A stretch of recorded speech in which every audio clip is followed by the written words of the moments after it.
Hey, everybody. I'm really kind of nervous. You know why? Because I have in my room, and I'm not worthy to have you in my home because this young lady here, she looks like she'd be a king cousin, doesn't she? Doesn't she look like she could be one of the family? This is not. This is Erin Murphy, who played Tabitha on Bewitched. What? I truly, we've been friends now for what, about 5 years? Yeah, 5 years probably. 5 years, something like that. And I'm like a 7-year-old when I see you and you're in my home or we're out someplace and I go, I'm with Tabitha. So, you, and I know doing conventions and everything like that, you've had tons of, fans geek out on you and, you know, and I as a child performer too, I've gotten people saying, you were part of my growing up and everything, but you were well, as they say, you were in my living room every week, every Thursday night. Thursday night, ABC. Yeah. Now, when you started the show with a lot of little kid actors, you're a twin. Yes. I have a fraternal twin sister, Diane. So when they were casting the part of Tabitha, they wanted the part bigger the third season, which is when I started. So they were looking for twins because you can only work so many hours. Right. But since my sister and I are fraternal twins, we don't really look that much alike. Yeah, I saw the picture. We don't look at all alike now. You wouldn't even know you were related. Yes. But this is my thinking, is there kind of a little All About Eve going on here? Because, there's two sisters, and funny how you ended up getting the part. Did you maybe slip something in her baba so that when she had to do the nose, kind of like a sobriety test, she couldn't do read your hand to the twinkle? No, I think, not everyone loves the entertainment business.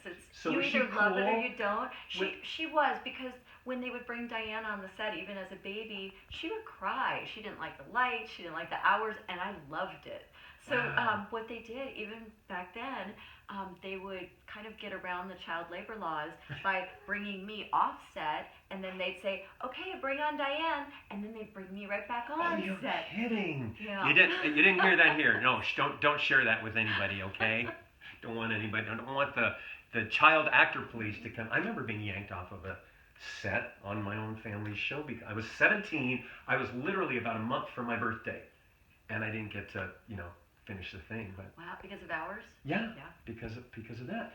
Now, there's a lot of twos going on your show. There was two Gladys Kravitz, and the first one died when you were... Before I started. I started the same season as Sandra Gould, who is the second Gladys Kravitz. Yeah, who got an Emmy after she passed away. Yes. Yeah, and then two Darrens.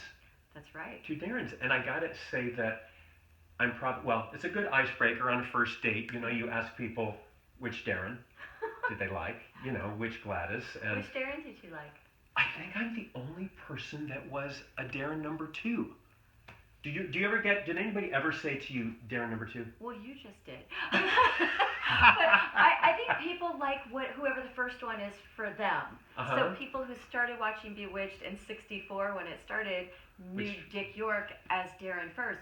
Some of the kids who grew up watching it on TV Land or some of the antenna TV, they started watching the later episodes first, so they think of Dick Sargent as the first Darren, and then they're confused when Dick York comes along. I watched from the beginning, but I still felt he was just a little gentler of a dad, of a husband. But so I know as a child performer with the sets and all of that bigger than life thing, for me there was sometimes a reality check with what's real and what wasn't. Did that ever happen to you with... I know things in those days, they had strings and stuff, but did you ever get a confusion with... I didn't really, because I grew up on a set. I started acting before I was 1, but supposedly there was one time when I wanted eggs on the weekend for breakfast, and my mom said, we don't have any eggs, and I said, I'll just twitch some up. So maybe. I love that. Wow. Let's see, I even kept notes here because I was nervous. Okay, so did you stay in touch with everybody, any of the cast members after the show? I did. Unfortunately, everyone passed away at this point, but Agnes Moorehead passed away just a few years after we went off the air. Right. And I did stay in touch with Dick York, who was ill, so we stayed in touch by phone. Dick Sargent and I were in touch quite a bit. And Elizabeth Montgomery and I did, mainly through her children. She has 3 kids who are still some of my closest friends. I think of them like brothers and a sister. So wow, that's awesome. So is there any like crazy things that fans have asked? I mean, I'm sure there is, being that you're a witch and all. Anything that just pops to mind, some request, or did you really have magic, or? Well, you get that a lot.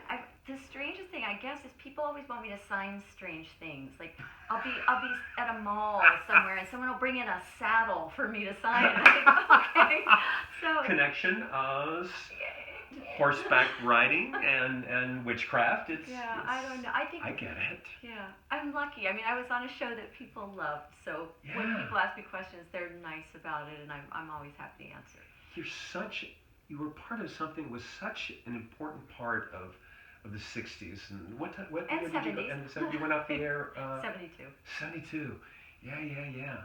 And watching a rerun from time to time, you see how different the times were, that the man ruled the roost, and here's this powerful woman who's not allowed to be herself, which is, I remember as a grown-up, I'm watching it going, now that's scary, that's spooky. Well, I think it's one of the reasons that our show is so popular in every different community, because it's almost like Samantha was in a closet.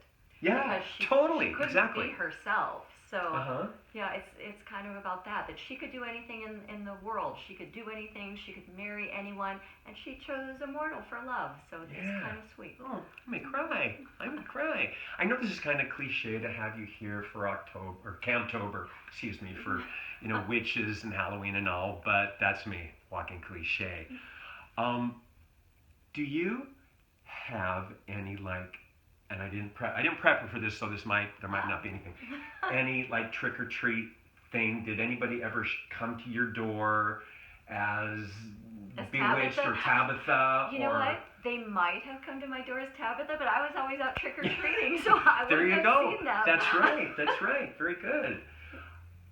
Something I'm also asking people, and thank you for coming over. This is of course. Been a hoot, and I know I'm going to think of I love it here. I know.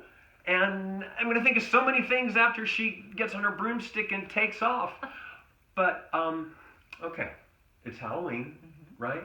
Someone has left a bowl of candy out at the door. You know how they would do? They're not home, but they think, I'll just put all these popcorn balls or whatever out at the door. How many do you take when no one's looking? Well, if they're popcorn balls, maybe none. If they were Butterfinger, witnesses avoiding the question. $100,000 bars, I would at most take 2. Maybe if there were 2 different things I like, I would take 1 of each. I would never take all the candy, even though I have a very sweet tooth. Do we believe her? I'm a believer. Okay, and I'm not going to ask you to go like this because I don't have sound effects. Okay, but you can do it. I can do it. Deedle. Sorry, okay. Thank you so much for doing this. Love you. Isn't this just awesome? Look at it.